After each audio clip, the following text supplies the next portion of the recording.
A cup of tea with white residue at the bottom.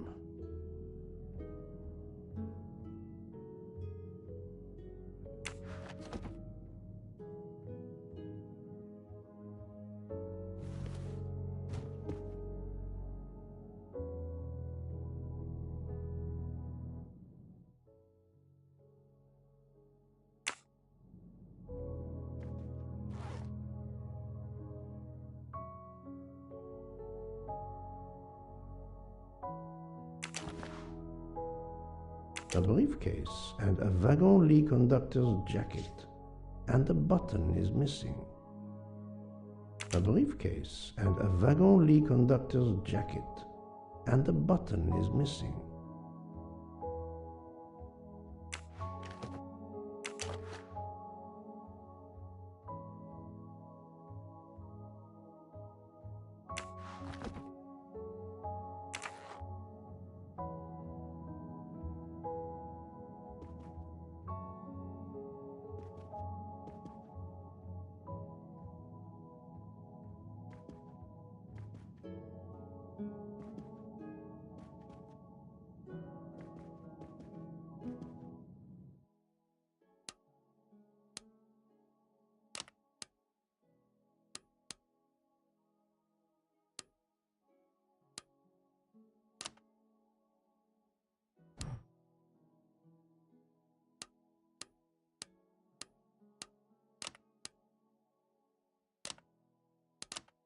We really need to find the combination. Have you tried 1, 2, 3, 4? Poirot, what if the briefcase is booby-trapped? But of course you know what you're doing. It is booby-trapped, is it? If you need a break, I can ask Jean to make you some coffee. Poirot, I'm disappointed in you. I was certain you would have it by now. Have you tried 0000? No, that's mine. I never remember my passwords, so I make them easy ones. So, Poirot, any luck so far? Have you tried 0000? Have you tried 1, 2, 3, 4? No, that's mine. I never remember my passwords, so I make them easy ones. We really need to find the combination. So, Poirot, any luck so far? If you need a break, I can ask Jean to make you some coffee. But of course you know what you're doing. It is booby-trapped, is it? Book. Silent like a mouse, please. I'm sorry. You're right. I'll be quiet now. You need to concentrate. I will not utter another word. Not one. Book. There will be another murder on the Orient Express in a moment.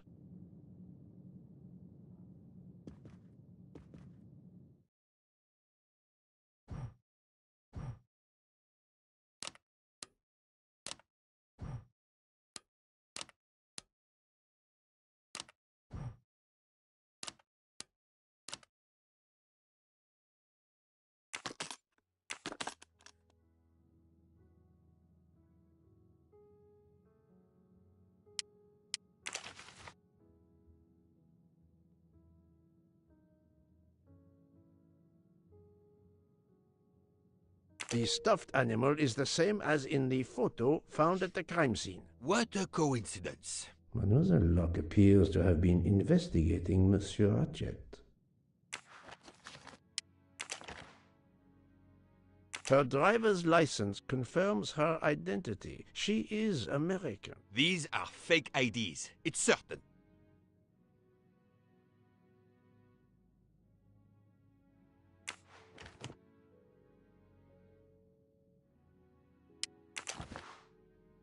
She has a gun. Come, Poirot.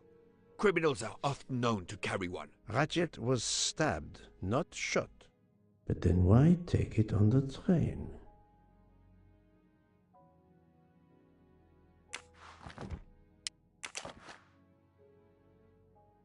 This badge says that Joanna Locke is an American detective with the Berkshire Police Department in Massachusetts. An American police officer? Oh.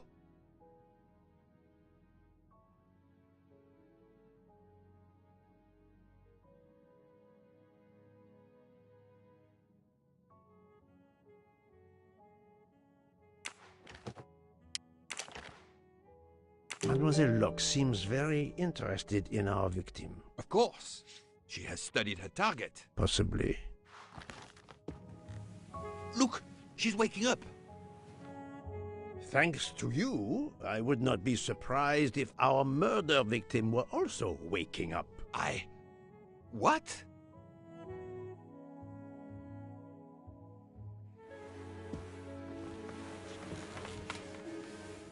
Oh, my head. What's all the yelling about? Who are you? Give me a good reason why you should not be in handcuffs. I can give you a reason, Book. Whose handcuffs will we use? I have none.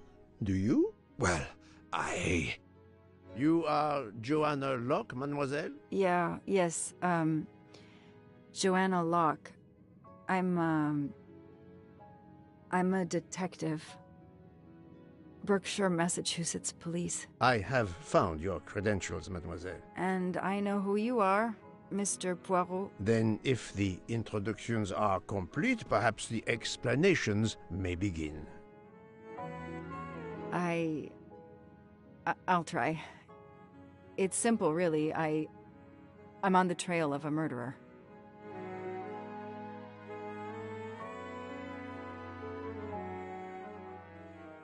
I had just been promoted to detective after 5 years on patrol.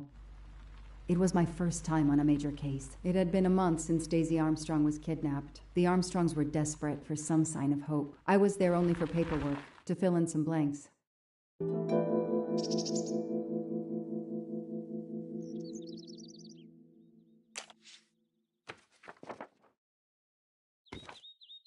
The investigation is now part of a pile of investigations, and my captain sent me here just to dot some I's and cross some T's.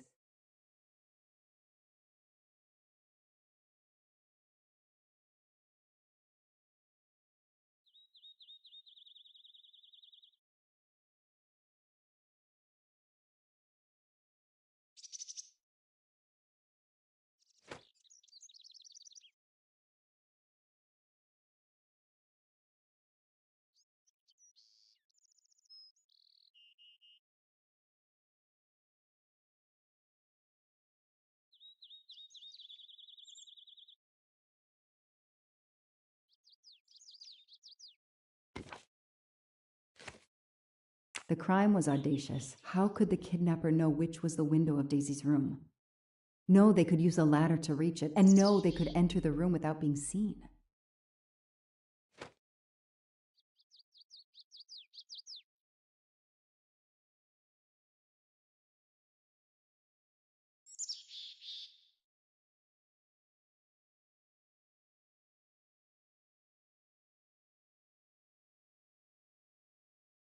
The misspellings are clearly on purpose, and they didn't return the child when the ransom was paid.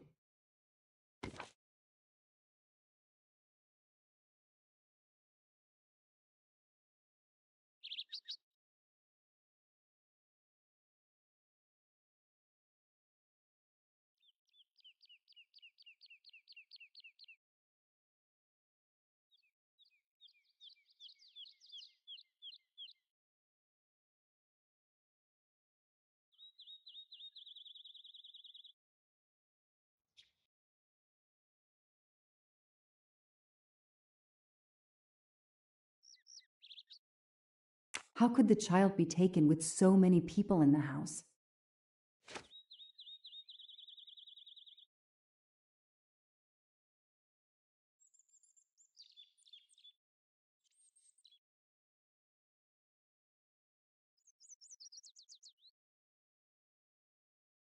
I can't imagine the pain her parents felt when they realized Daisy was gone. How are they going to feel when they realize I have no answers for them? Only more questions.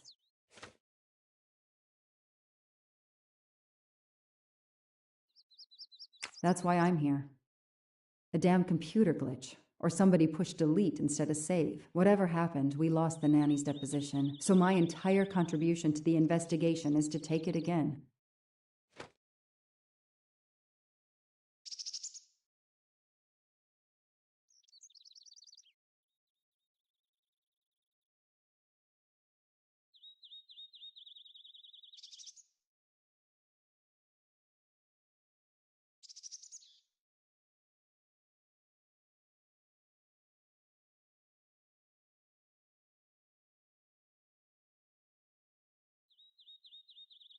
The phone record of the night of the kidnapping.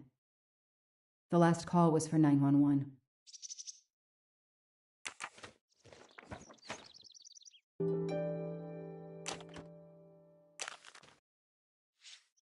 A topographical map, often more important than a road map in these mountains.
Good evening. Colonel Armstrong? Yes. You're the detective they phoned about. Joanna Locke. I don't remember you. I'm newly assigned to the case. It's about time more detectives were involved. My wife, Sonia, she hasn't been herself. Every day is a waking nightmare for us. Tell me you've uncovered something new. I'm here to speak to your daughter's nanny. There was a computer problem. Her earlier statement has been lost. Oh, I see. We had hoped. Well, do as you wish. I won't be far if you need me.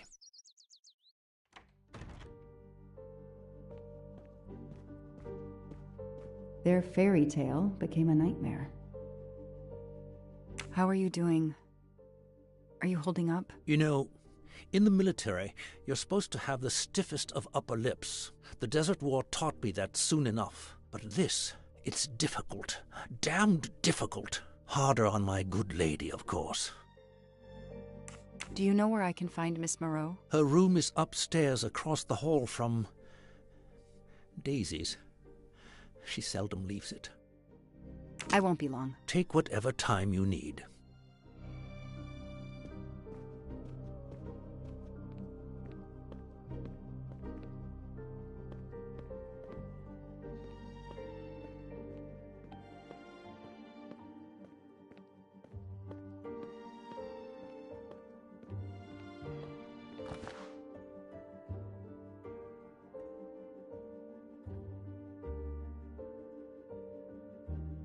What a dear child. Sympathy and support for the Armstrong family during this difficult time. Thoughtful, but never enough.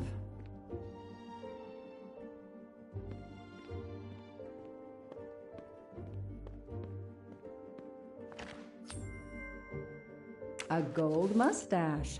Thank you very much.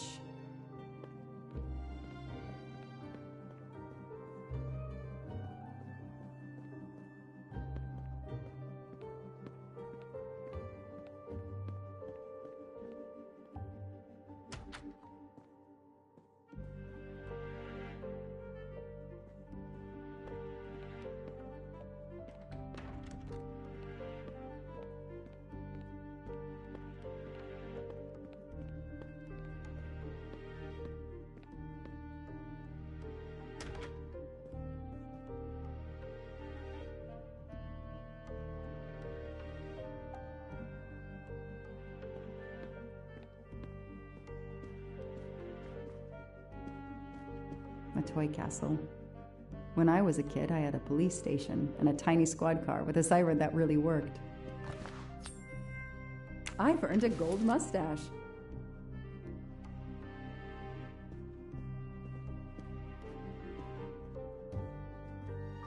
The world through the eyes of a child seems so sweet. Mrs. Armstrong, my name is Joanna Locke. I'm a detective investigating the kidnapping of your daughter. May I talk to you? When is your baby due? Mrs. Armstrong? Sonia? I don't want to talk. I just want to see my daughter again. That's all that matters. The poor woman. I can't...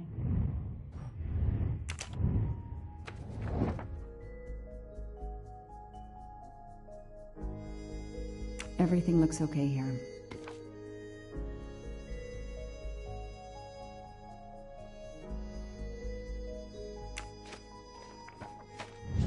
Score. 1 for the good guys. Mrs. Armstrong? Let me show you this. Daisy, my little Daisy. I miss her so much. How good it is to see her face. I can't imagine the pain you're feeling right now. She loved her little stuffed animal, Fluffy. She took him everywhere with her. The kidnappers took it as well. They didn't have to.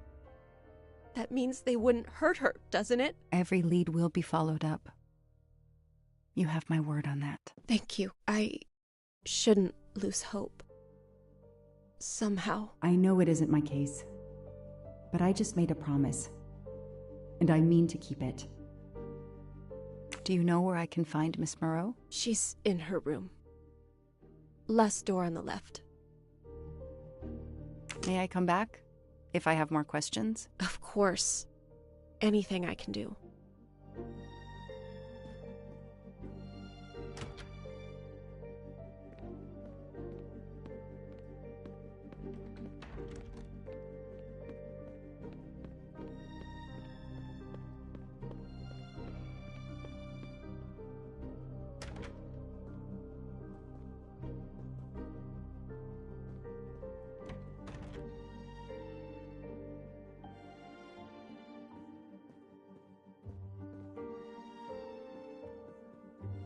A toy train.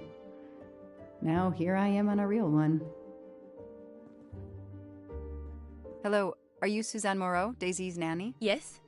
I'm Joanna Locke, a detective working on Daisy's case. Is there any news? I'm afraid not.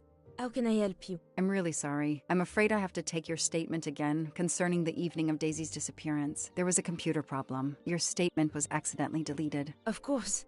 I want to help any way I can. Tell me about that night in your own words. The Armstrongs had a party to raise money for a museum, I think. Mrs. Armstrong is on her board. I was in charge of Daisy. I stayed with the little one all evening, playing with her and reading books to her. She couldn't sleep with all the noise and the comings and goings. When did you notice Daisy was missing? I was only gone 5 minutes to phone my mother. She's in the hospital. When I returned, Daisy wasn't in her bed. I thought she might have gone to look at the party, but then I saw the ransom note on her pillow. I screamed and screamed. I couldn't stop. Did you notice anything unusual before that? I was with Daisy all evening. Finally, she fell asleep. I didn't see anyone else or notice anything in particular. Do you have any idea who did this? No! I can't see who could have done such a horrible thing. The Armstrongs are such good people. Like my own family. Thank you for giving me your statement again. I'll get back to you if I have any questions. I won't be far. Okay, I have Suzanne's statement, but her answers need some checking. Lyon, in France. What a lovely looking city.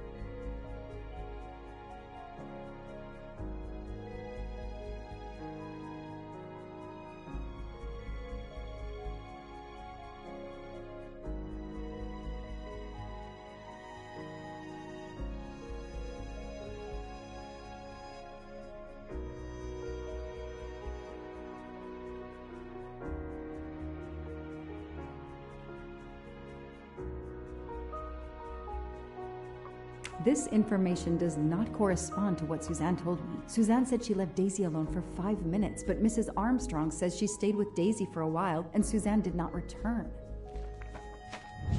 That's it. No rookie mistake there.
Tell me about the night Daisy was taken, especially anything about your daughter and Suzanne Moreau. Apart from seeing to our guests, I took a moment to check on Suzanne and Daisy in Daisy's room. Suzanne wasn't there, but Daisy was asleep. I sat with her for 10 minutes or so. Suzanne didn't return while I was there, but there's no reason for her to sit there all night when Daisy is asleep. I went back downstairs.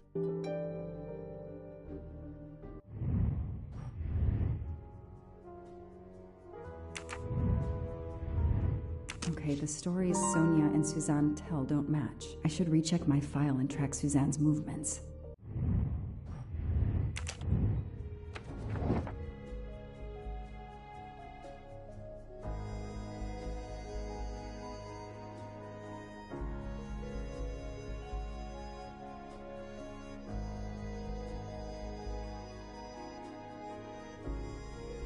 That is not exactly what Suzanne told me earlier. Suzanne was on the phone more than 5 minutes.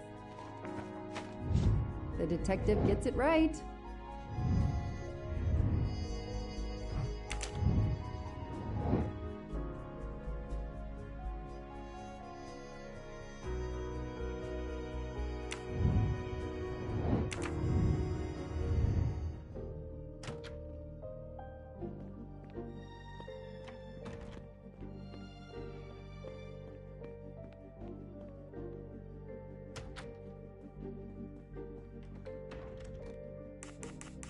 If I understand you correctly, you left Daisy when she was not asleep? The party was very loud.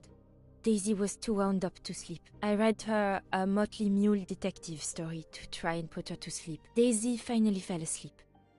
Right before Motley Mule solved his case in the book I was reading her. I had to make a quick phone call.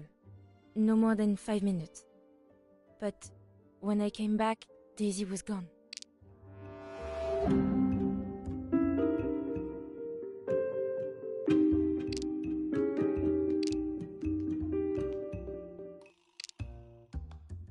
Are you sure you were only gone for 5 minutes? 5, 6, what does it matter?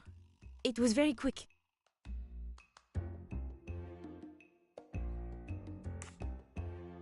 You say you were only away 5 or 6 minutes, but Mrs. Armstrong says she was alone there more like 10 minutes. And the phone record shows that you stayed on the call for more than 30 minutes, way longer than you said. My mother is extremely ill. It's difficult for me. I may have lost track of time. When I came back, Daisy had disappeared. It must have been a coincidence. You have to be precise, Suzanne. A little girl's life is at stake. Why are you doing this? I didn't do anything wrong. I would never hurt Daisy. I need to check Suzanne's story. She's panicking. Why now? What is she afraid of?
That is a great detective job.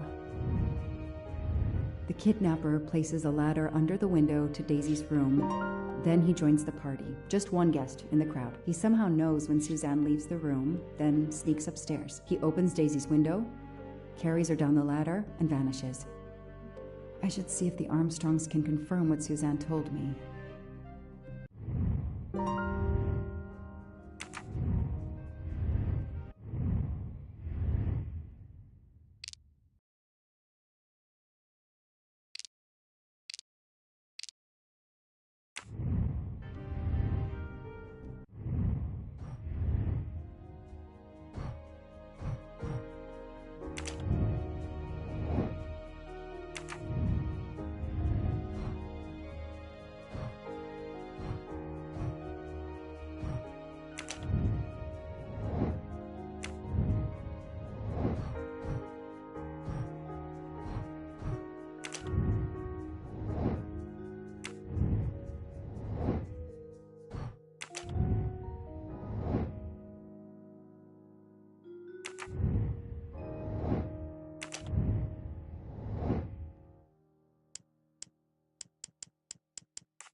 Hey, I'm a pretty good detective after all.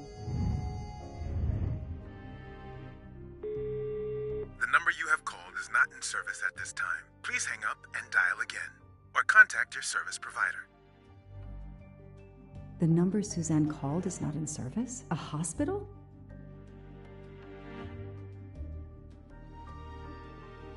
I should see if the Armstrongs can confirm what Suzanne told me.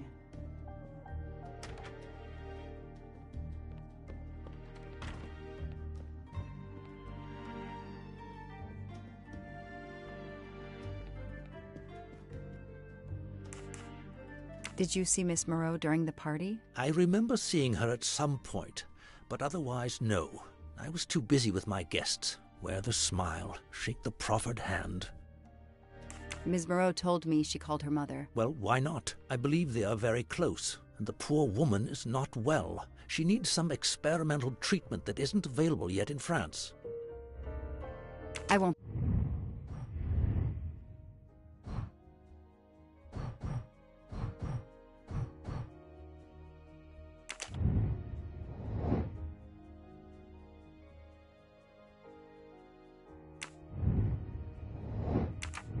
Be long. Take whatever time you need.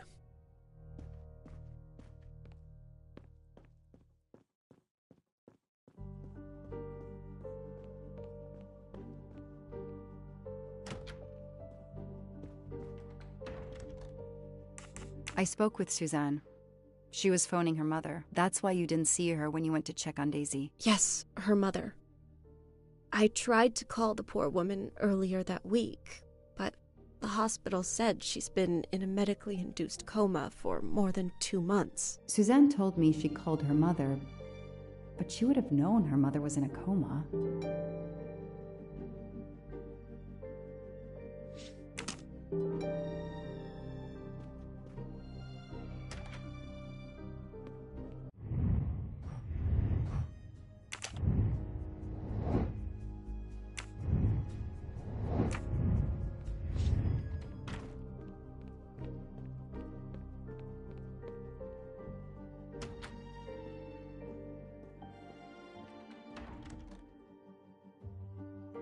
The number you called that night is no longer in service.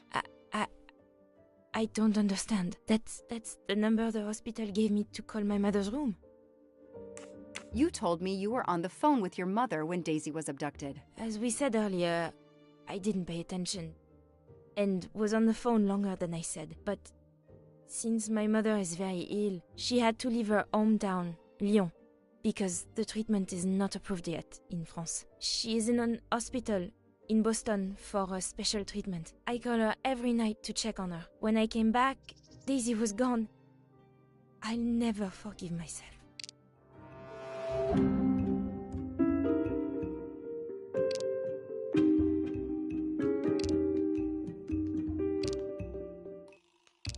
Are you sure you called your mother? Yes.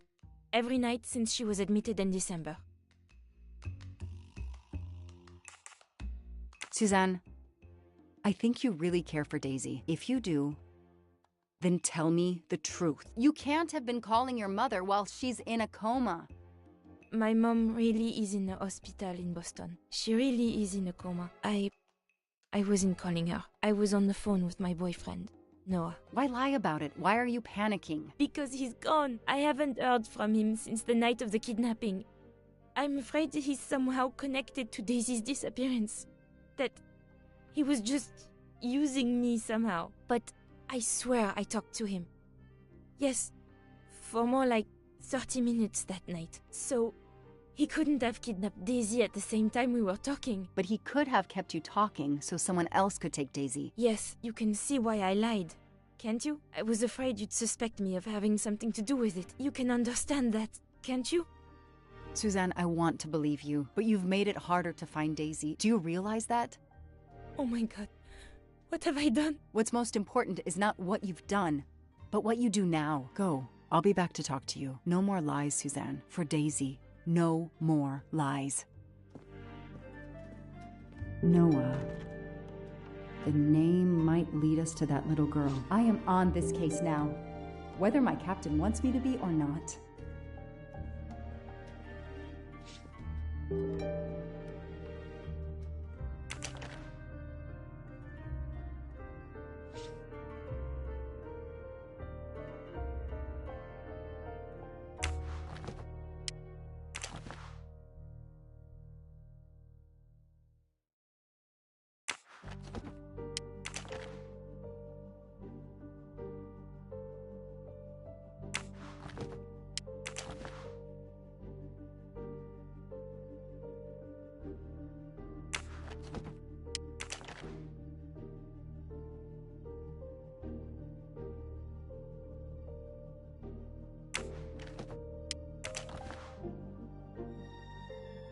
A locked diary?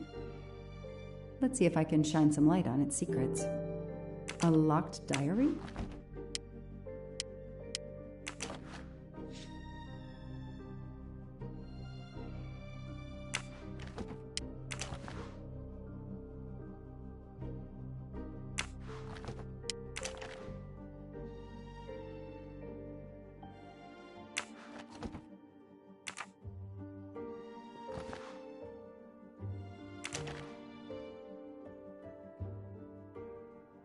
A card from the florist. It's signed N.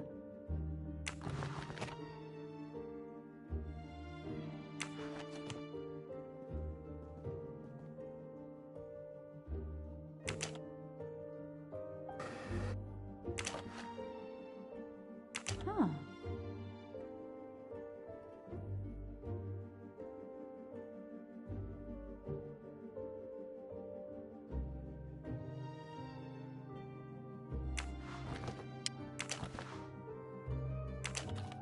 What's in the glass case? Ah, big surprise. Glasses.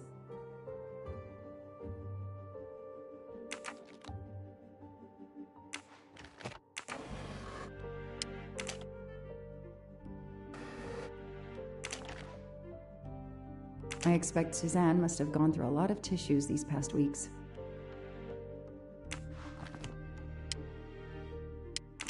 Small jewelry box. By the size, I'm guessing earrings.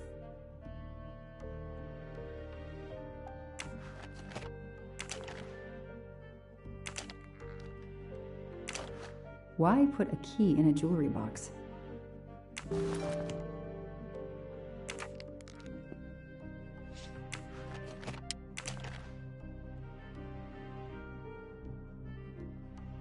An Eiffel Tower keychain, but no key.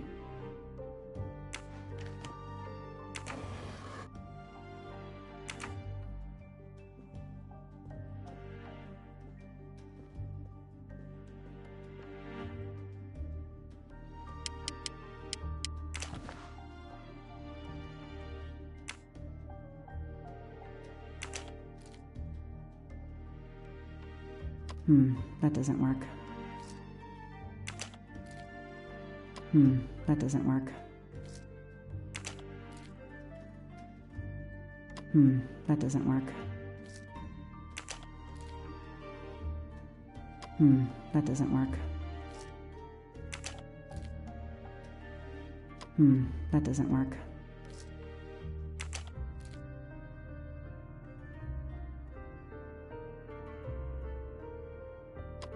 That doesn't work.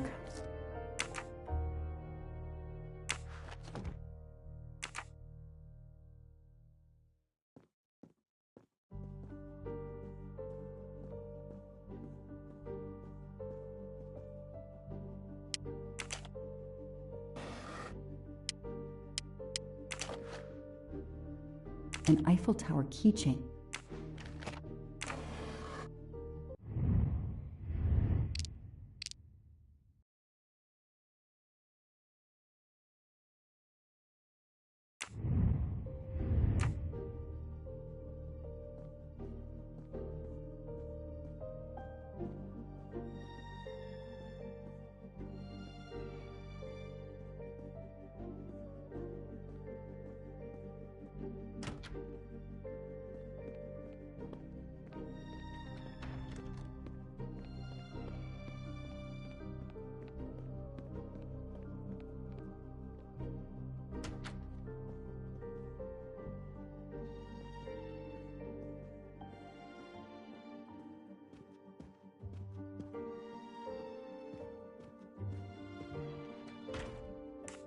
Can you tell me anything about Suzanne's boyfriend? I know she dated our chauffeur for a while. There was someone else she'd met recently, but I don't recall his name.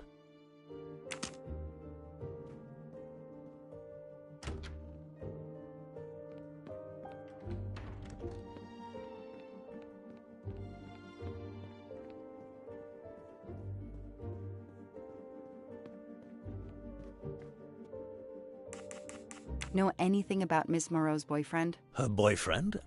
I know she went out with someone for a while there. More recently, I saw a man in a 4x4 who would pick her up on her nights off. He never got out of his car, just waited for her. She did seem to spend more time than usual on the phone these past few weeks, but she worked hard. We weren't going to begrudge her what free time she had. Since the abduction, she keeps pretty much to herself. I won't be long. Take whatever time you need.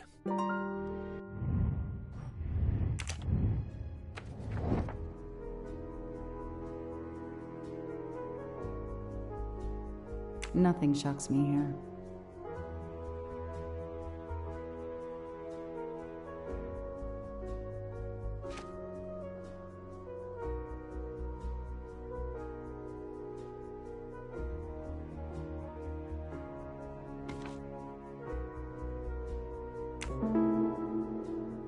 These tire tracks could well be from Suzanne's boyfriend's 4x4.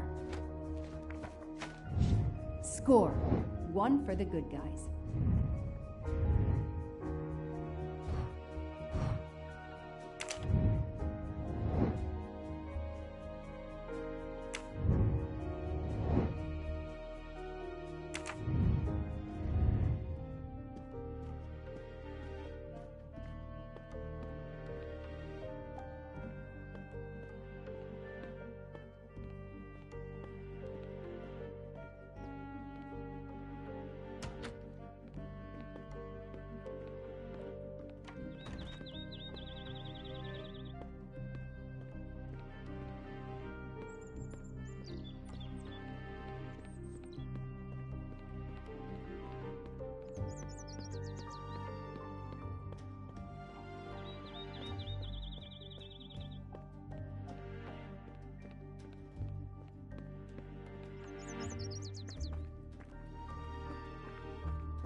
Any idea what this small key unlocks? No, I found it one day on the floor. I kept it in case someone lost it.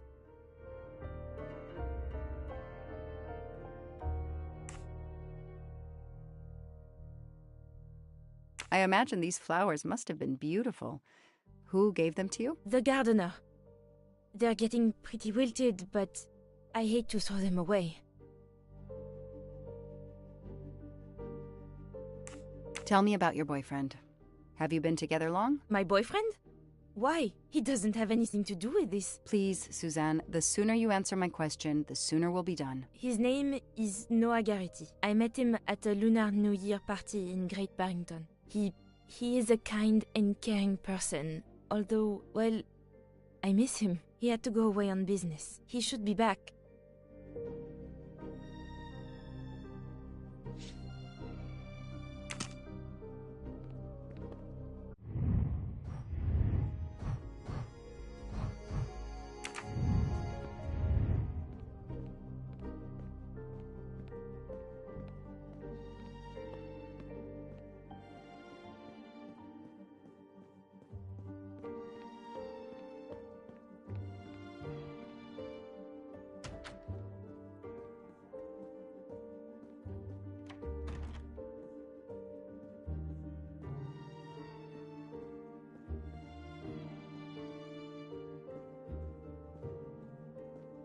A toy train.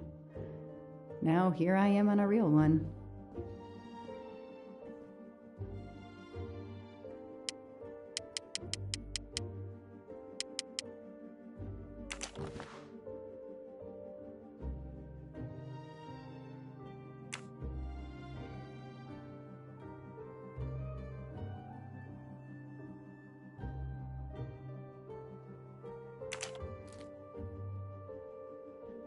Okay, Suzanne, let's see what you haven't told me.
I can see why Suzanne didn't tell me everything about this, Noah. It's clear when he disappeared that she realized something was very wrong.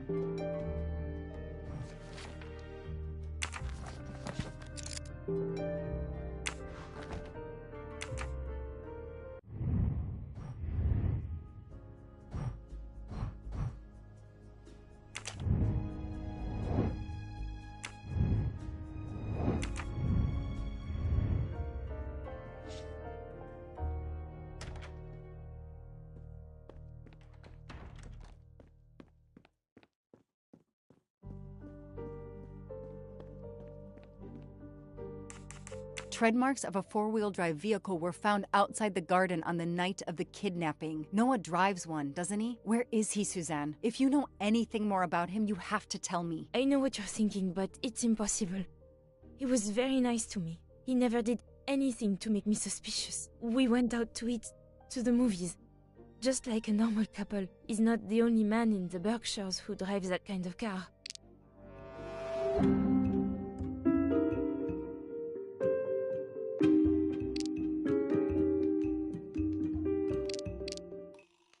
You really didn't notice anything strange about Noah until he vanished? He could get moody at times, as if he had a lot on his mind. In your diary, you say that Noah took you to a cabin in the mountains on Valentine's Day. You read my diary? I'm sorry, but we have to find Daisy. We both want that. So yes, I looked in your diary. You're right. He took me to a cabin in the woods. I waited for him in the car. He came out after a few minutes. He was very sweet and apologetic, but he never explained. We went back to the restaurant for dessert. Did you ever go back to the cabin with him? No, never. So what made Noah drive all the way to a cabin in the middle of nowhere? He left her in the car. Why was he there? This is important. I know it is. I can use Suzanne's directions to the cabin and compare them to the map of the area I have in my car.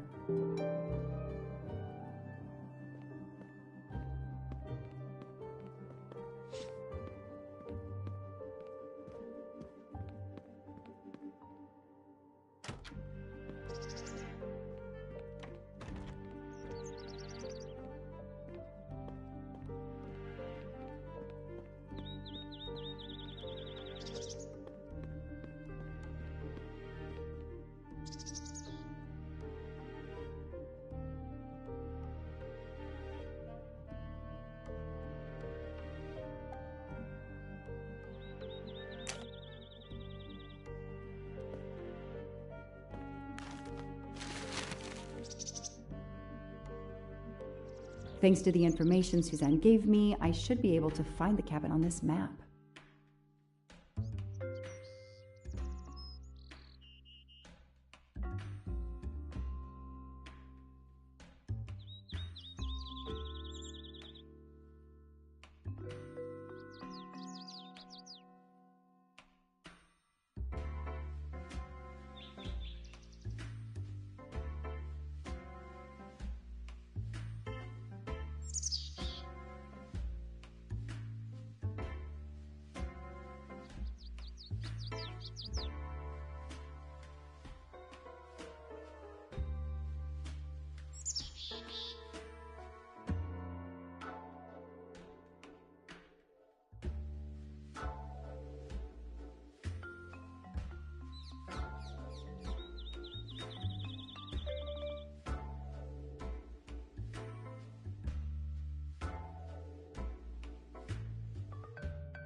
I got it. The cabin has to be here. I have to find that cabin. I hope I'm not too late.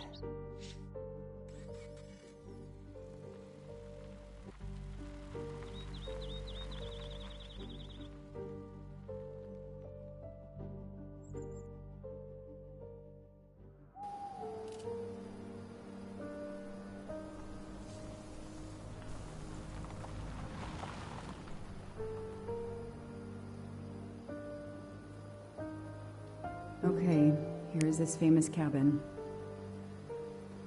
Let's investigate.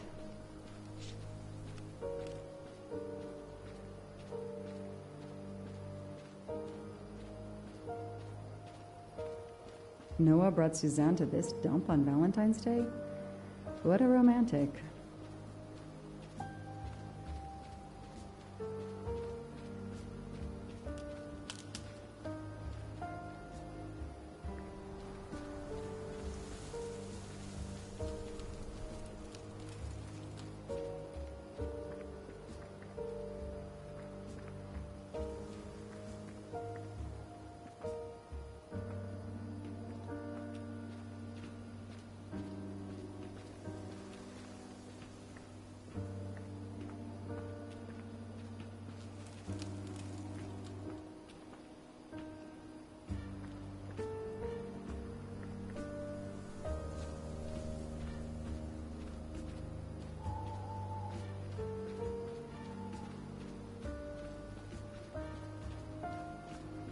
There's nothing but trees in that direction.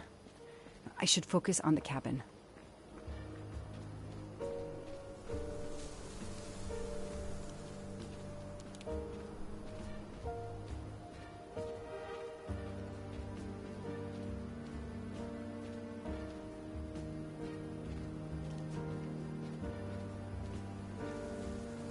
There's nothing but trees in that direction. I should focus on the cabin.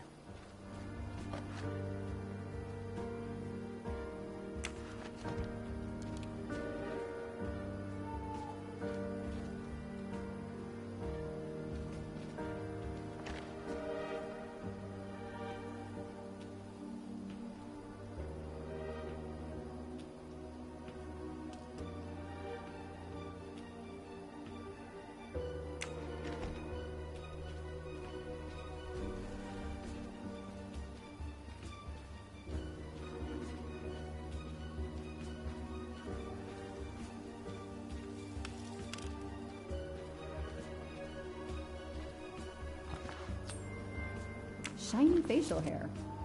The good news is that it's gold.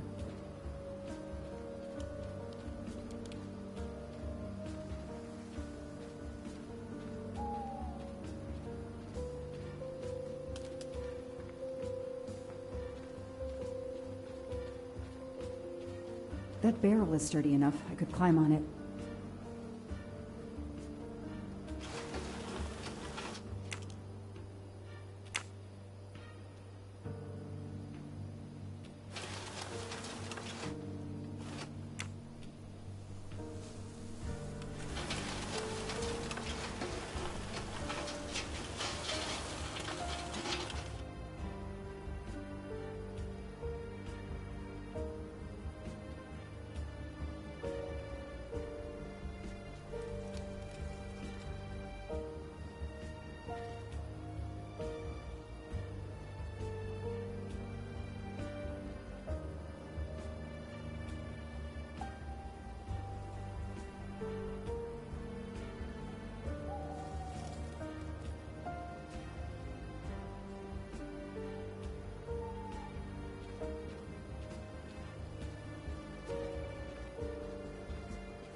Noah brought Suzanne to this dump on Valentine's Day?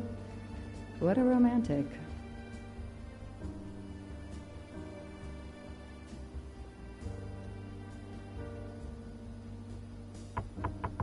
Hello?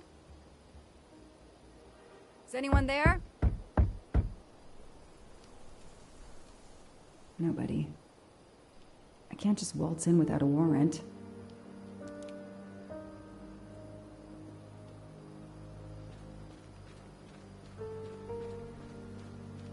I need to see what's inside.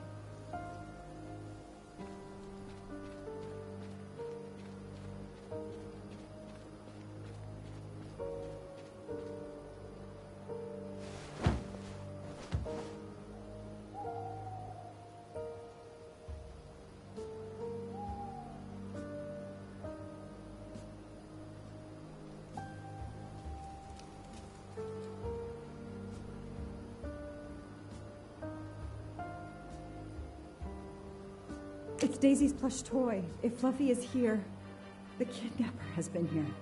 I have to get inside this cabin. Ugh, an old hunting trophy starting to molt. Empty wine bottles.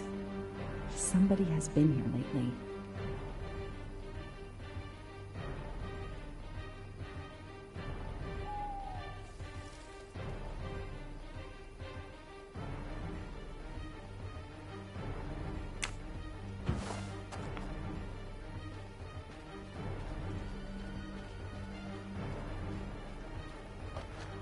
A maul for splitting wood. Perfect for attacking doors.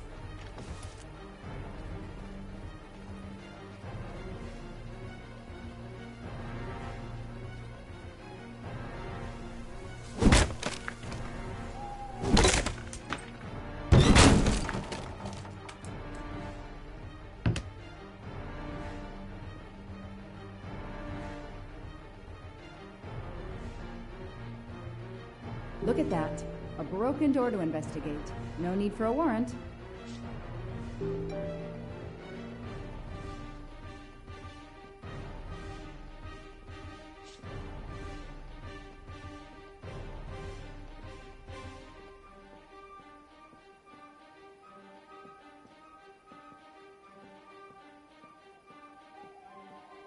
Some people seem to have played here before. The stove is cold. Nobody's been here recently.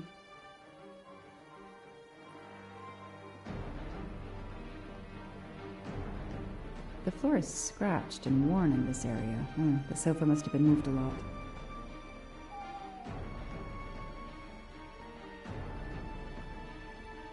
A lot of tools. I guess somebody noticed the cabin was about to fall down. Some boxes. I wonder what they were used for.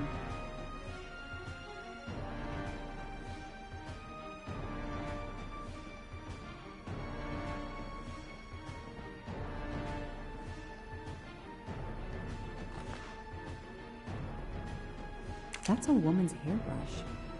Did Suzanne actually come in here after all?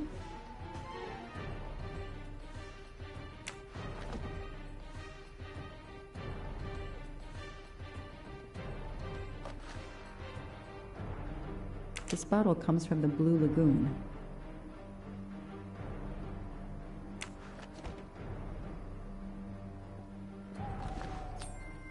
Not really my style, but I'll take it.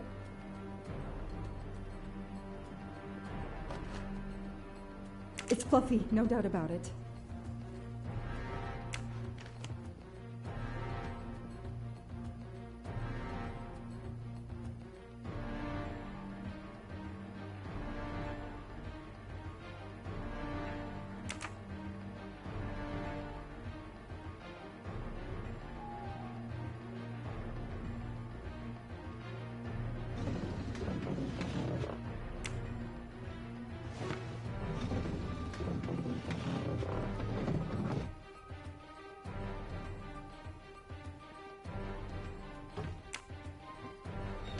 Damn, it's booby-trapped. If I move, it could go off, and that countdown tells me it wants to go off anyway.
Since I'm telling this story to you, Mr. Poirot, you should be able to deduce I didn't blow myself up. Let's see if I can remember how I defused the bomb.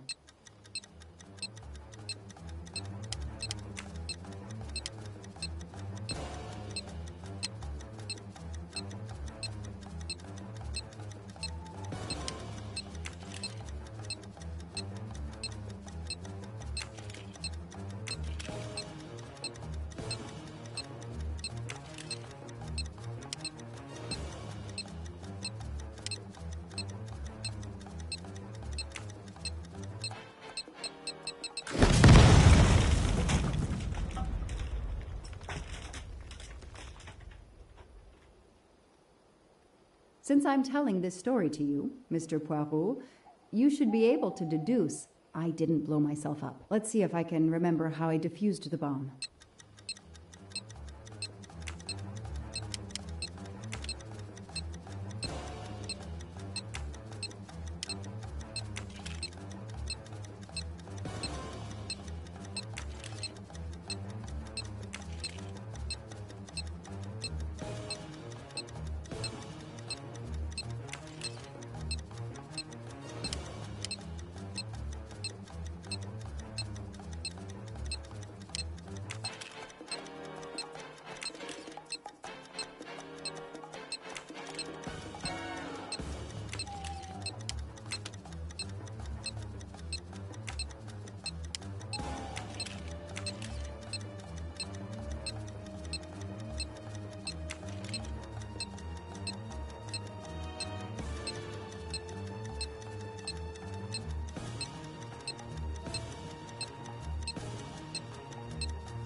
That should do it. Wow, I wonder if that's how close it was. This would have ended my investigation right here. These rods are heading towards the canisters. It must be the trigger for the explosion. I smell a strong, sweet smell. Damn. I think these are filled to the brim with diethyl ether. Incredibly flammable. It looks like the kidnappers wanted to utterly destroy this place and whoever opened this hatch. A wooden crate? I have to open it.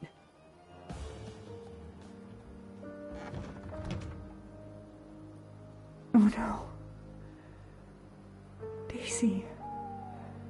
No. I called in my discovery of the body. Then there was nothing I could do except protect the site for forensics.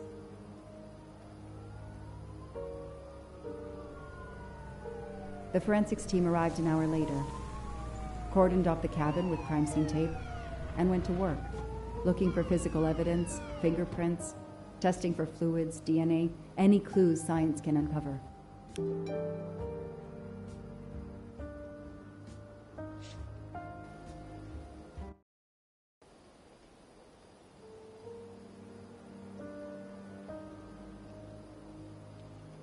They removed Daisy's body. The autopsy would take place in the morning. But I had one more stop to make.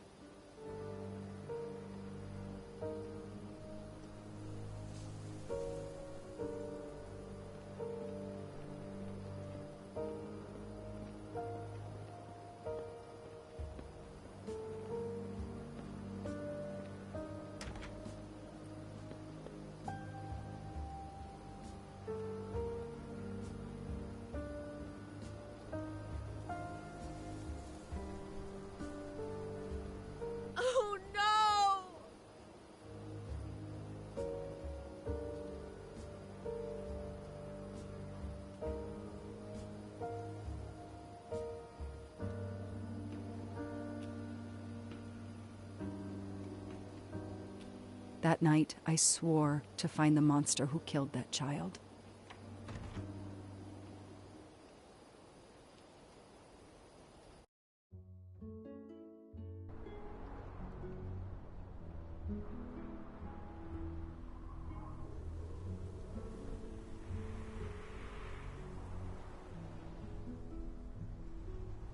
Ratchet? On train? saw me? How? Daisy.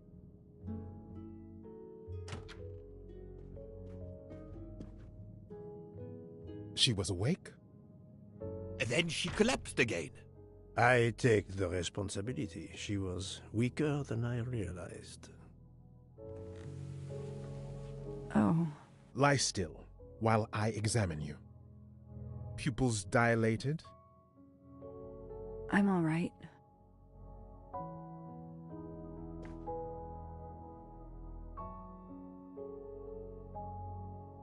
You are far from all right. You have been heavily sedated. Your pulse is very weak. I have to finish my story. Ratchet can't escape again.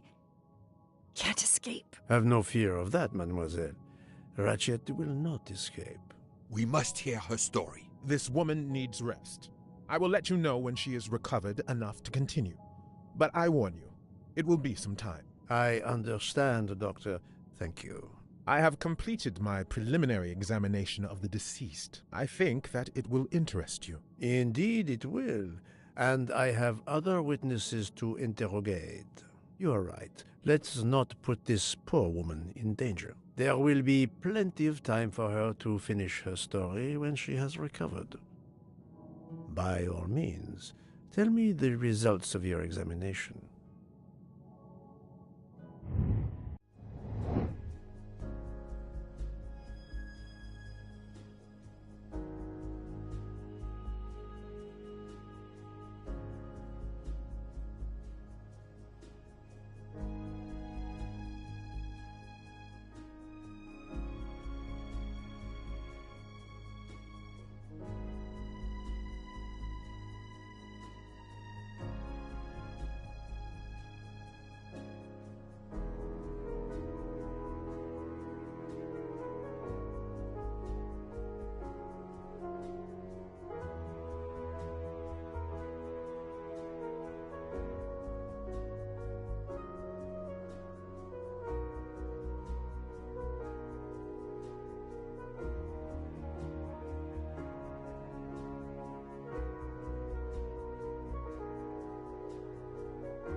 This is wrong, but I'm never far from the truth.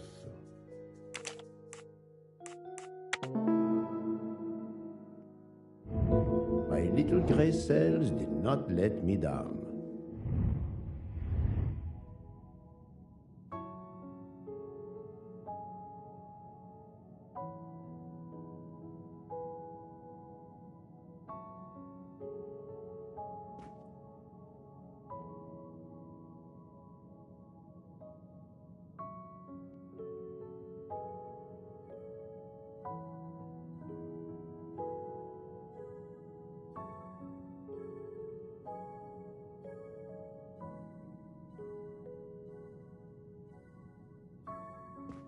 Can you estimate the time of death? Rigor mortis was advanced, but not complete. I estimate the death occurred between midnight and 2 in the morning. That tallies with the witness statements I've collected so far.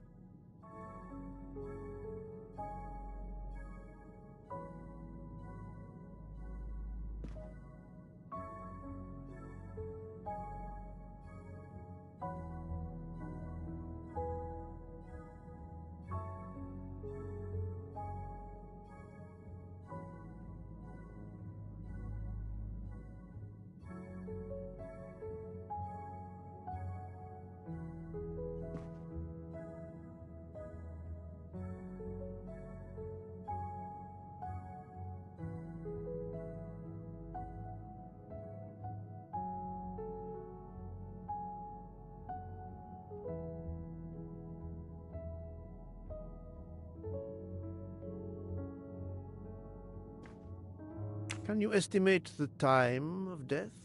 Rigor mortis was advanced, but not complete. I estimate the death occurred between midnight and 2 in the morning. That tallies with the witness statements I've collected so far. What is the cause of death? Multiple stab wounds to the upper torso. It's odd there are no signs of a struggle. That might indicate one of the first wounds was enough to kill him. It seems that Monsieur Ratchet had taken sleeping pills during the night. Ah, that would explain the lack of defensive wounds. Mr. McQueen and Mr. Masterman told me that Monsieur Ratchet didn't smoke. Can you confirm this? I can't say without a more extensive post-mortem.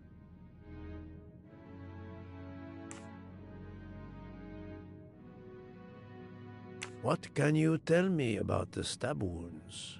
I counted 12 in all. 1 or 2 are so slight as to be practically scratches. On the other hand, at least 3 would be capable of causing death. The angle of the wounds is instructive.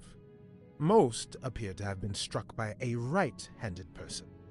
But you see, this one, under the right armpit, it's not a deadly blow given the depth, but a right-hander couldn't have done it. It was most certainly struck with the left hand. So, our murderer is left-handed. No, it is more difficult than that, is it not? As you say, Mr. Poirot, some of these other blows are just as obviously right-handed. Do we have a first and second murderer, as the great Shakespeare would put it? The first murderer stabs his victim and exits left, turning off the light. Then a second murderer comes in the dark, does not see his or her work has been done, and stabs a dead body. Magnificent. You think so? I'm glad. It sounds to me a little like nonsense. Thank you, Doctor. Excellent work under difficult circumstances. Please let me know when I may speak again with Mademoiselle Locke. Of course.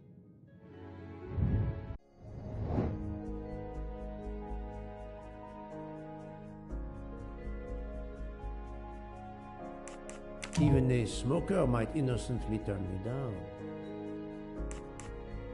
Those I've questioned could be lying to me. I must be sure of the answer. Yes, that's certainly a good place to start.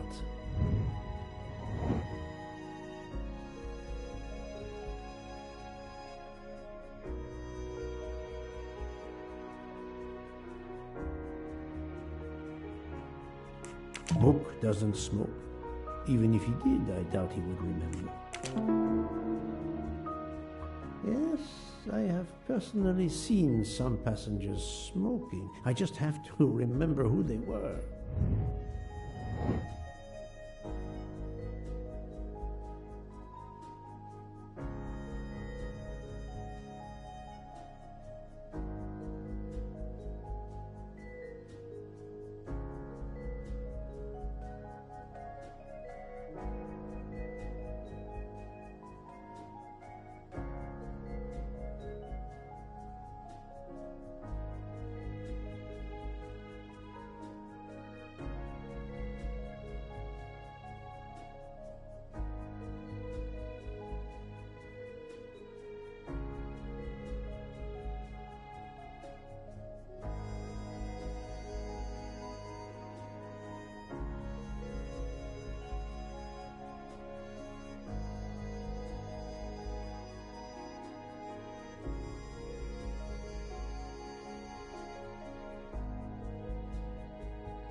No, I have no official authority. Anyone? Yes, I suppose it's likely they will give me the list of who smokes what. That's the right answer.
Et voilà.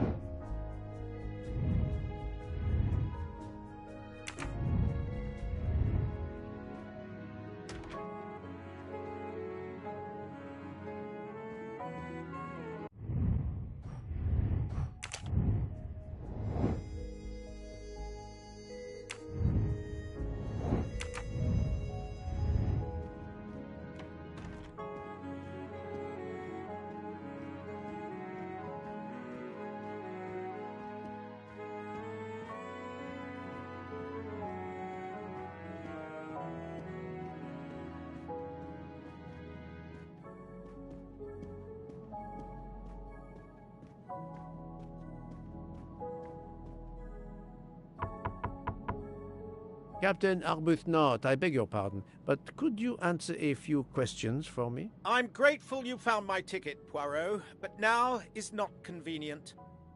I certainly didn't expect such a resistance.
Most of the passengers pass by the bar during the day. They eat, drink, write.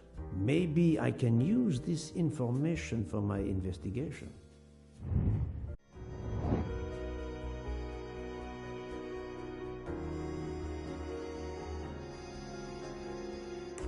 I do not think that's the right answer.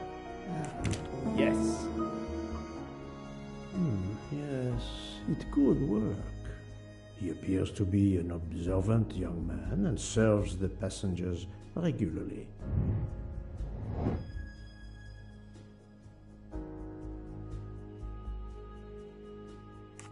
Good. Yes, if I ask them to write something trivial, they may do it instinctively with their dominant hand.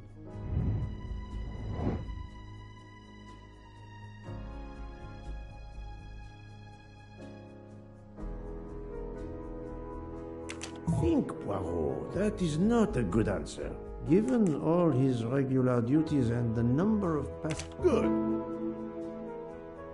Yes, I will remember which people use their right or left hand. I'm right again. That happens to me a lot.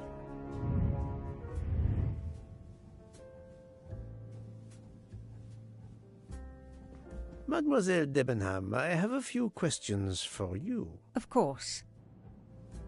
Let's start with your movements last night. There's little to tell. I went to bed and slept. Did you know the man who was killed? I saw him for the first time during lunch yesterday. Did you notice anything about him? Well, if I believed in auras, I might say he seemed dark.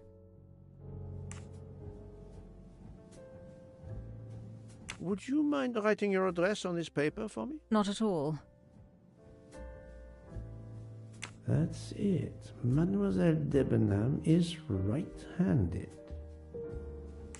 Do you recall what time Mademoiselle Olsen went to get some aspirin from Madame Hubbard? I remember glancing at the clock. She left our room just after 10:30 p.m. Was she away for a long time? About 5 minutes. That confirms what Madame Hubbard told me. Do you smoke by any chance? No, I never have. Do you own a scarlet nightgown? No, it isn't mine. Whose then? I don't know. What do you mean? You do not say, I have no such thing. You say, it isn't mine, meaning that you know who it belongs to, am I correct? Oh, I see. No. I woke up this morning about 5 a.m. with the feeling that the train had been standing still for a long time. I opened the door, and I saw someone in a scarlet kimono some way down the corridor. Her back was turned. It was impossible to see who it was. I understand.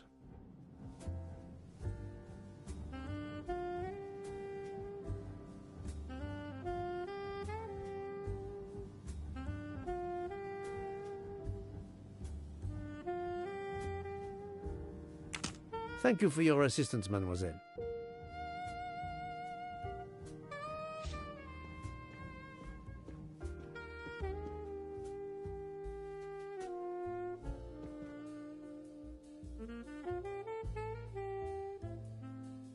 Mademoiselle, I am sorry to disturb you, but I need to ask you a few questions. Are you the investigator? I am.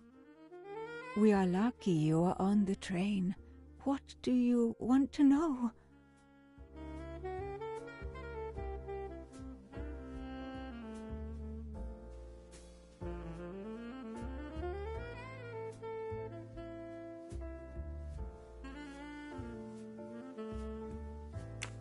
I hear, mademoiselle, that you were the last person to see the murdered man alive.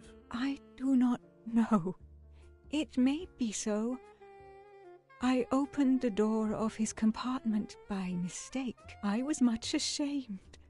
It was a most awkward mistake. You actually saw him? Yeah, he was reading a book. And what did you do after that, mademoiselle? I went in to the American lady, Mrs. Hubbard. I asked her for some aspirin, and she gave it to me. I usually carry extra aspirin for the refugees, but I gave mine to a camp in Turkey. They needed it more than me.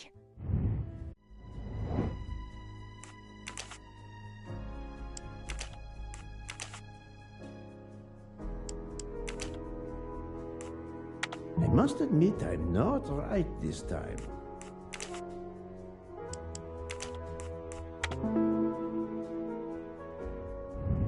Et voilà. Did Mrs. Hubbard ask you whether the communicating door between her compartment and that of Monsieur Ratchet was bolted? Yes. And was it? Yes. And after that, what did you do? After that, I went back to my compartment, took the aspirin, and lay down. That was around 10:50 p.m.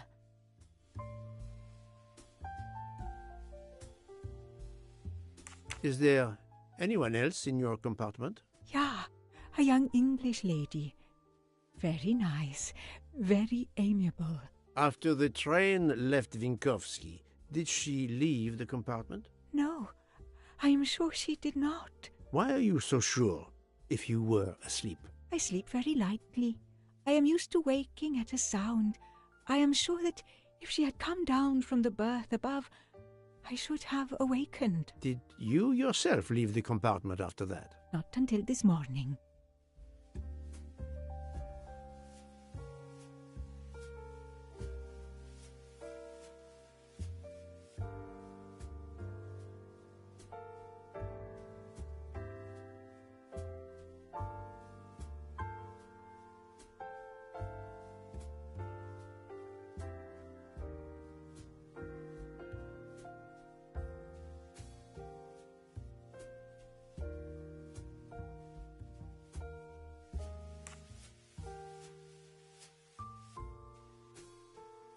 Do you have a scarlet silk kimono, mademoiselle?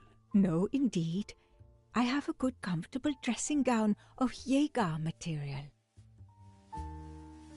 Do you smoke, mademoiselle? No, I can't stand the smell of tobacco.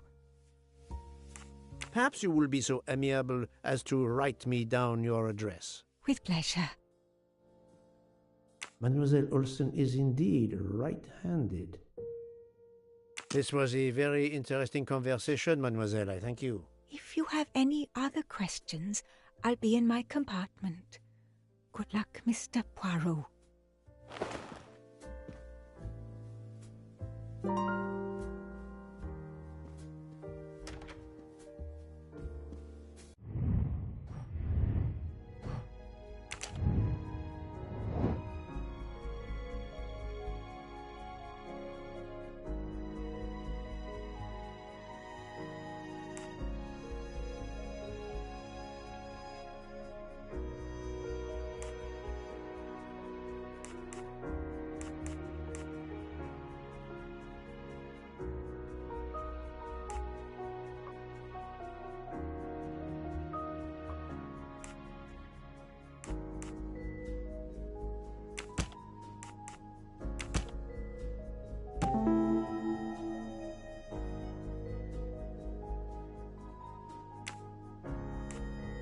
Strange, this story. If Mademoiselle Olsen is such a light sleeper, why didn't she tell me about Mademoiselle Debenham getting out of bed? She even made a point to tell me the opposite. That was easy.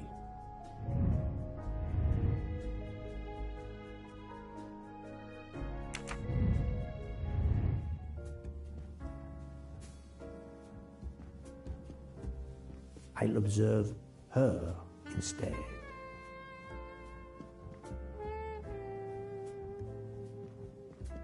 I'll keep an eye on them instead.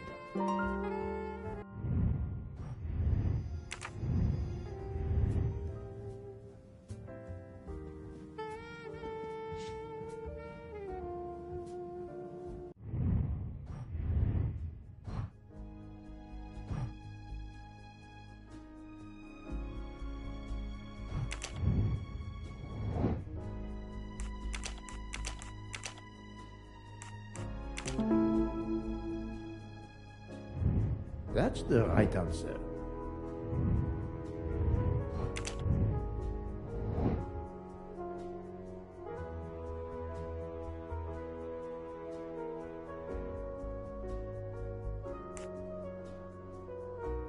Brilliant.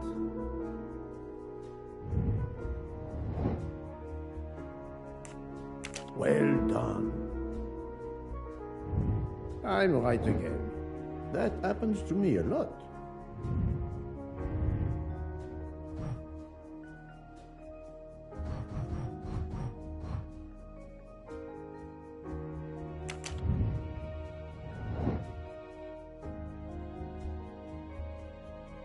Right.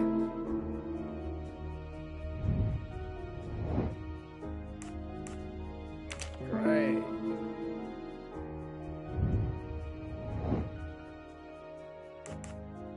Adequate. Yes. I'm right again.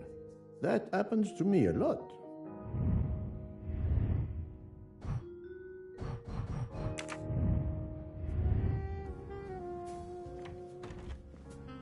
Monsieur Fauché, may I disturb you for a moment? Of course. How can I help?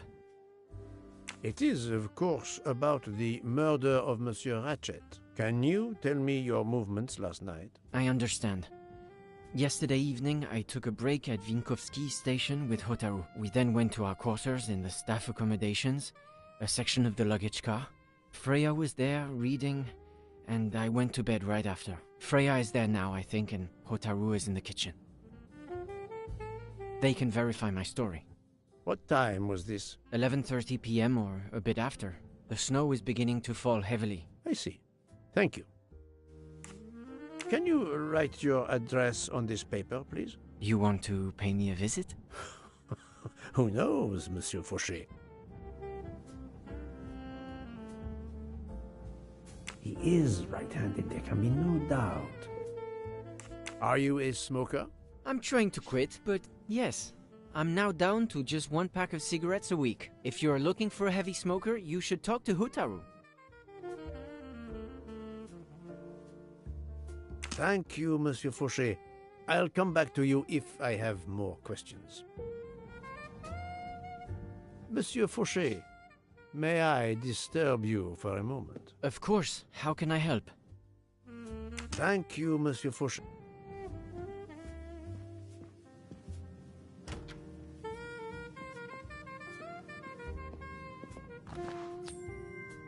You can never have too many of these.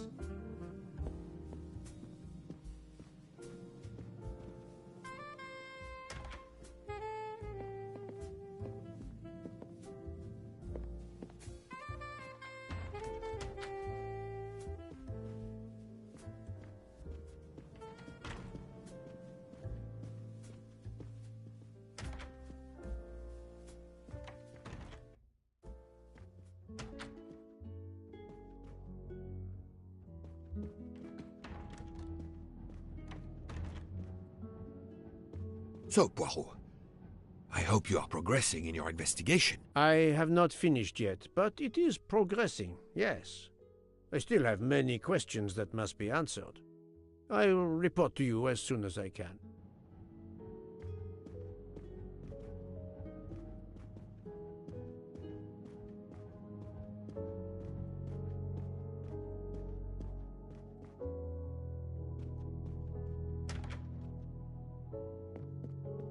Ah, Monsieur Maury, would you have a few minutes to give me? I have some questions to ask you. Do I look like I can answer questions?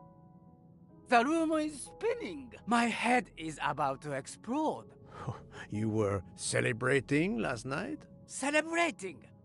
When Freya always wins. Ah, what am I saying? If you want my answers to your questions to make sense, help me recover. You see there, the magnet on the fridge. That is my special recipe. I call it my day after survival tonic. If you could make me my special tonic, I might survive long enough to answer your questions. Jean knows the recipe very well. He can help you with the preparation. Very well, Monsieur Maury. If I must, I must. I will make you your day after survival tonic.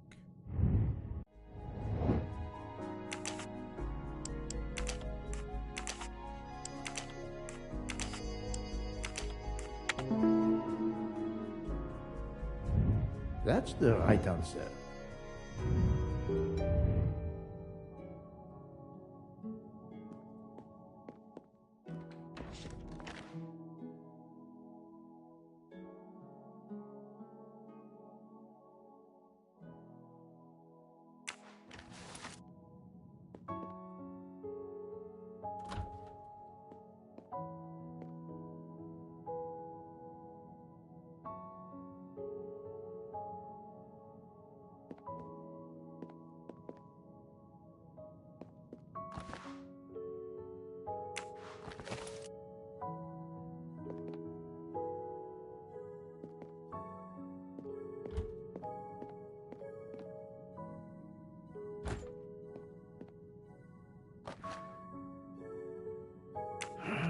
missing half of the tonic ingredients.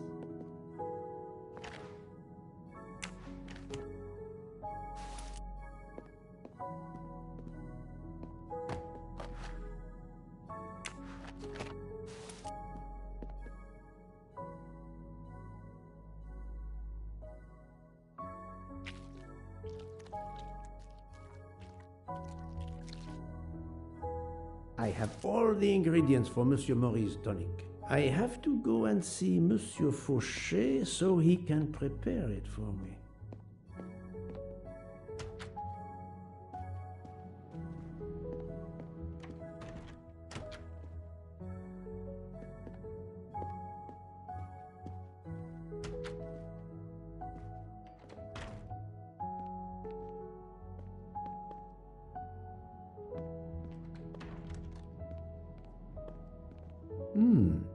It's locked.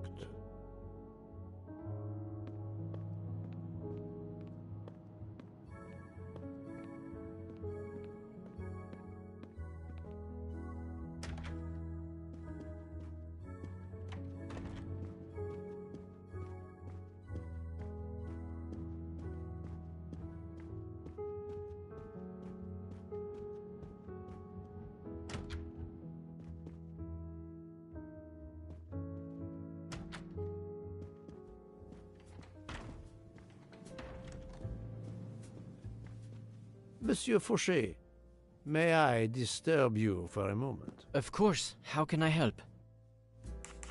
Monsieur Fauché, I need your help to prepare a cocktail. What is this phrase? This is music to my ears. What can I fix for you? A mojito? A gin and tonic? Or perhaps a martini? Shaken, not stirred? It's not for me, but for Monsieur Maury. Ah, his day after survival tonic. Unfortunately, I know it well. Here is everything that was listed on the magnet. Excellent! I can take it from here. Mr. Poirot, I'm uncertain about the lemon juice. Is it half a lemon or full lemon for the recipe? Half a lemon. I can't remember if Hotaru prefers it with ginger or without. Do you remember? I can assure you that he will want the ginger.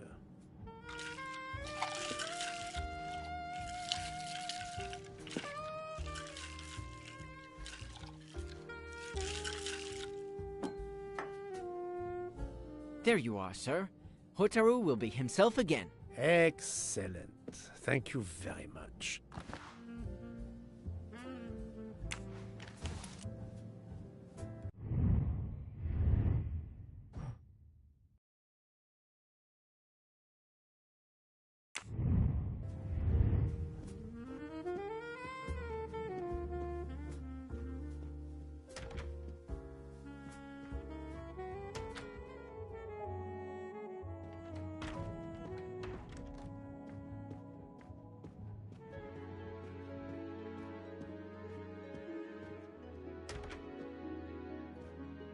Here you go, Mr. Maury. I hope this will help you. Thank you very much. Please give me a moment while this takes effect. It will be a while, I'm afraid. But I will not move from the kitchen. Since I have to wait, do you know where I can find Mademoiselle Nielsen? She is in the staff quarters in the luggage car. If the door is locked, John will have the key. Thank you. I will return. I hope you have a speedy recovery.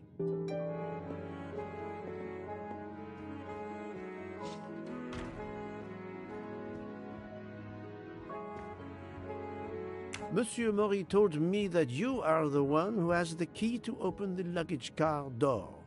I will need it. Yes, that's right. Here it is. Please don't forget to give it back to me. I will not forget, Monsieur Fauché.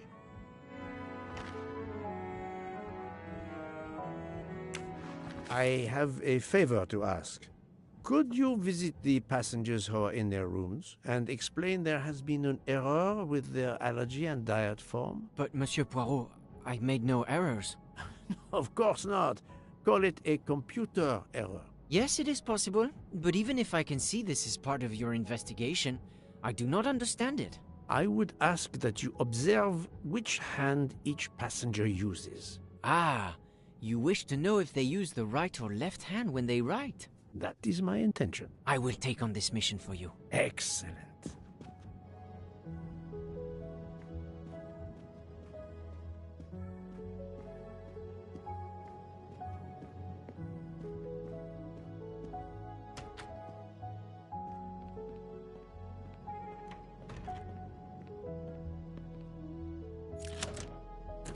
That's it. It's open now.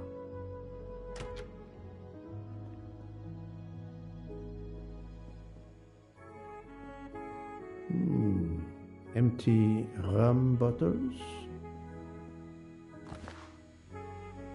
A deck of cards. I suspect they were reading diamonds and spades instead of books.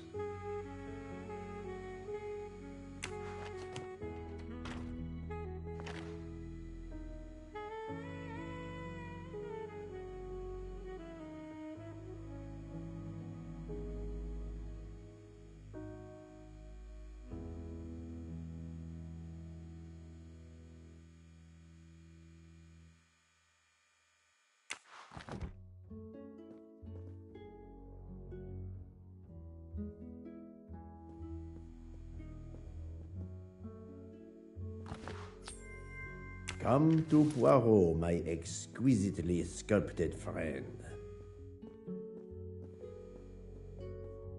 Hello, Mademoiselle Nielsen. May I ask you a few questions? I don't have a minute. My career is ruined, and it's not my fault. But how did this terrible thing come to pass? My supplies, passenger luggage, our living space.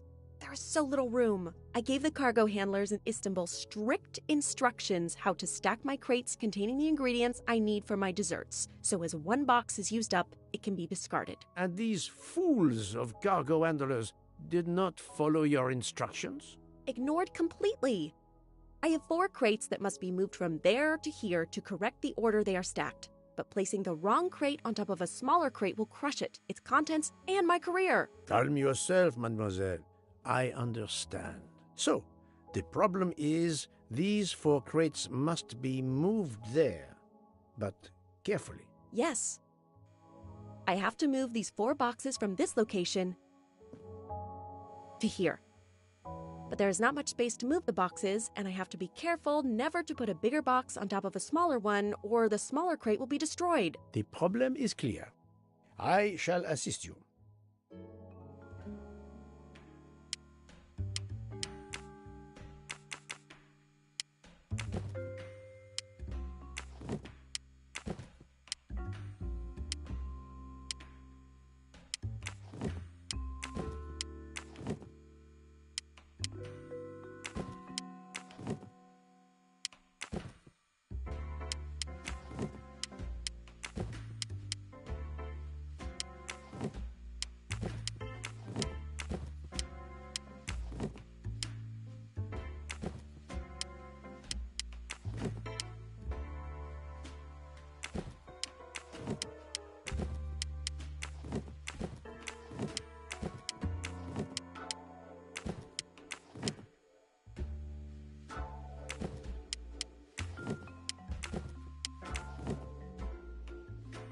Et voilà!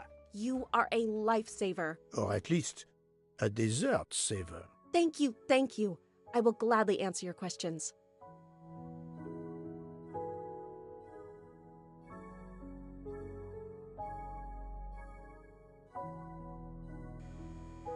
Can you tell me your movements of last night? Last night after dinner, I stayed in the kitchen until 12:15 a.m. Then I joined Jean and Hotaru in our quarters.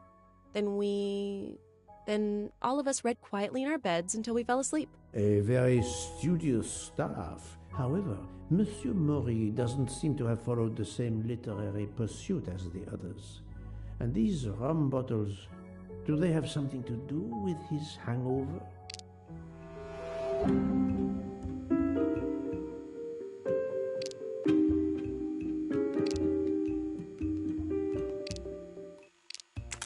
I rather think that you didn't just read last night. What makes you say that?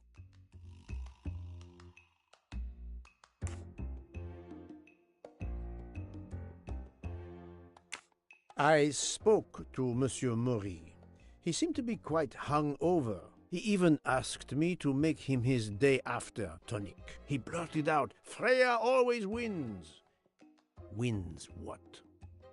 Looking around, it is clear you were gambling and drinking most of the night. You don't understand. It's late when we're off duty, but we need to unwind. And now there's been a murder? Yes, I admit it. We went overboard last night. But please don't tell Mr. Book. It's against regulations. We could all be fired. Mademoiselle, I realize your difficult jobs have been made more difficult. But as you say, there has been a murder. I must have the truth. Of course. I'm so sorry. It's not such a crime. I'll leave it there and check in with Monsieur Fauché. Would you mind writing your address on this paper? I'm asking everyone on the train for addresses, in case I need to contact them once they leave the train in Paris. I understand. Yes, that's it. Mademoiselle Nielsen is right-handed. Do you smoke? No, I never have. Thank you. Thank you for your answers, Miss Nielsen. You're welcome.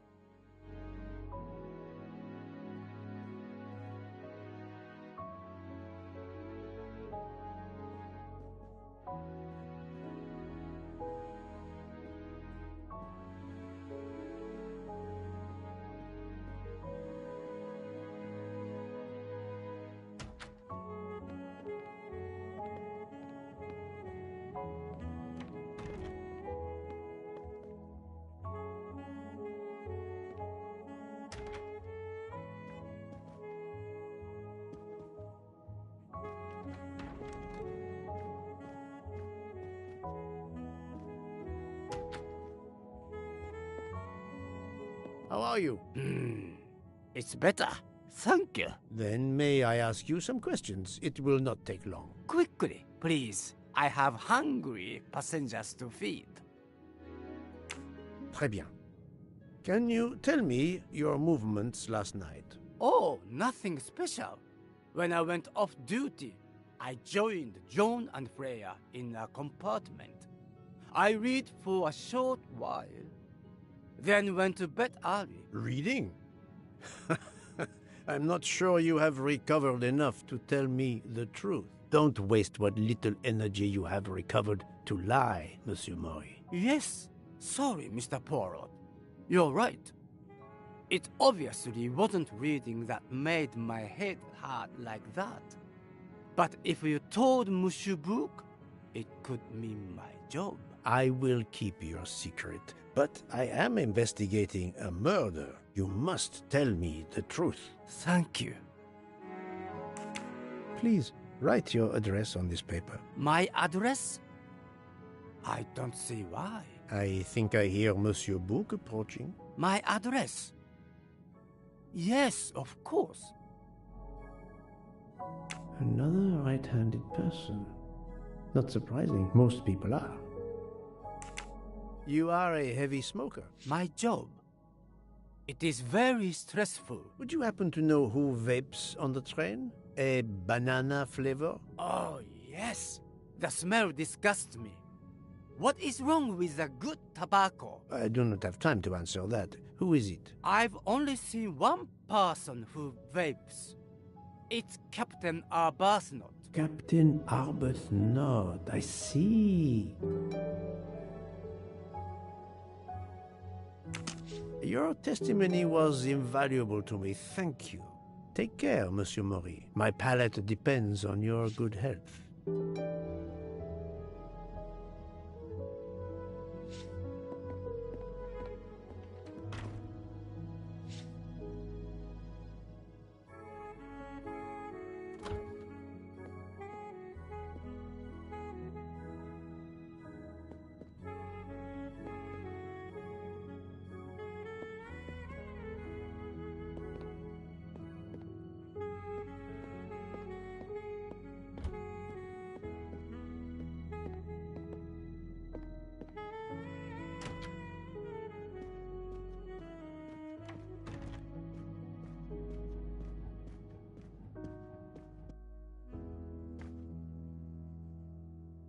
Here is your key.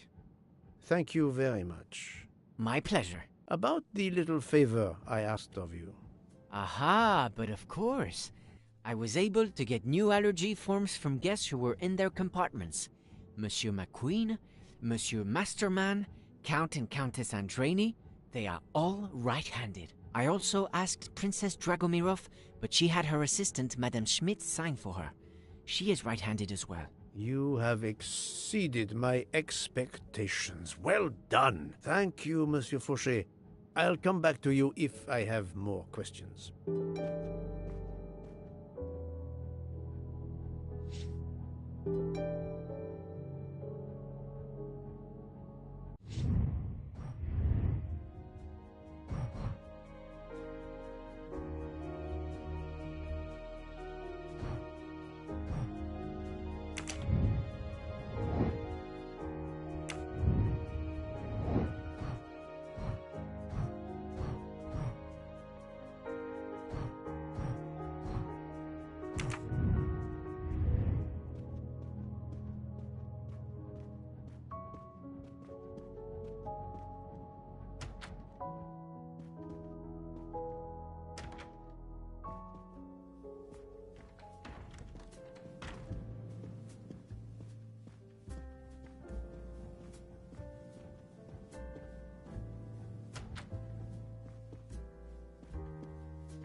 Captain Arbuthnot, I know that you are the only person on this train to smoke e-cigarettes. We found a vial of e-liquid at the crime scene.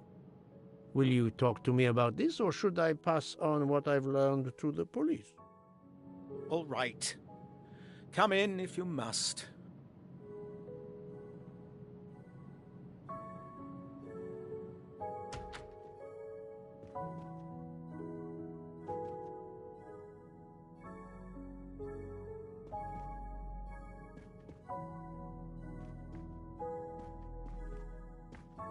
I have just a few questions for you. Very well.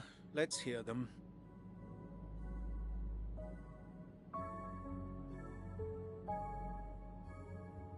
The young English lady, Mademoiselle Debenham, was at the Tocatlian Hotel. Perhaps you met her there? We exchanged a few words. Fellow Brits abroad, that sort of thing. What can you tell me about Mademoiselle Debenham? Nothing whatsoever. We barely spoke. The director of the Orient Express, Monsieur Bouc, thinks the assassin is a woman. And that is enough to accuse her? She had nothing to do with this murder. How can you be so certain? The idea is absurd. Ratchet was a perfect stranger to her. She'd never seen him before. Ah, did she tell you so? Well, yes, maybe she did. She may have commented once upon his somewhat unpleasant appearance. If a woman is concerned, as you seem to think, to my mind, without any evidence, I can assure you that Miss Debenham could not possibly be implicated. It is clear that the captain is defending Miss Debenham, a woman he supposedly doesn't know very well. What were you doing last night around 1:15? 1:15? I believe I was still talking to that young American fellow, Mr. McQueen, the secretary of the man who was killed. We were in his compartment. He was a friend or acquaintance of yours? No, I never saw him before this journey. We'd hit it off at dinner, and the conversation continued into the early hours. Until what time was that? Until 1:45 or so. Then I retired to my room and went to sleep. There is nothing you can recall last night that in any way struck you as suspicious? It's nothing. A mere detail. Allow me to be the judge. Well, before returning to my room, I went to the lounge car to get a glass of water. When I was passing through the first-class corridor, I noticed that the door, which is just after your room, 201, was not quite closed, and the person who was inside peered out in a furtive sort of way. Then he closed the door quickly. I know there's nothing in that, but it was the furtive way it was done that caught my attention. Struck me as a bit odd. I understand. Thank you for letting me know. Could you write down your address here, please? My address? If you insist. This man is right-handed.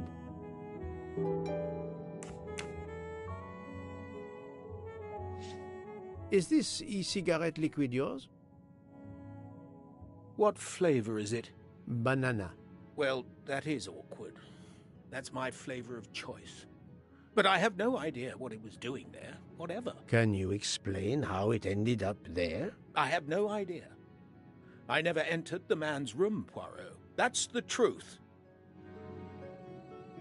Thank you, Captain. You're welcome.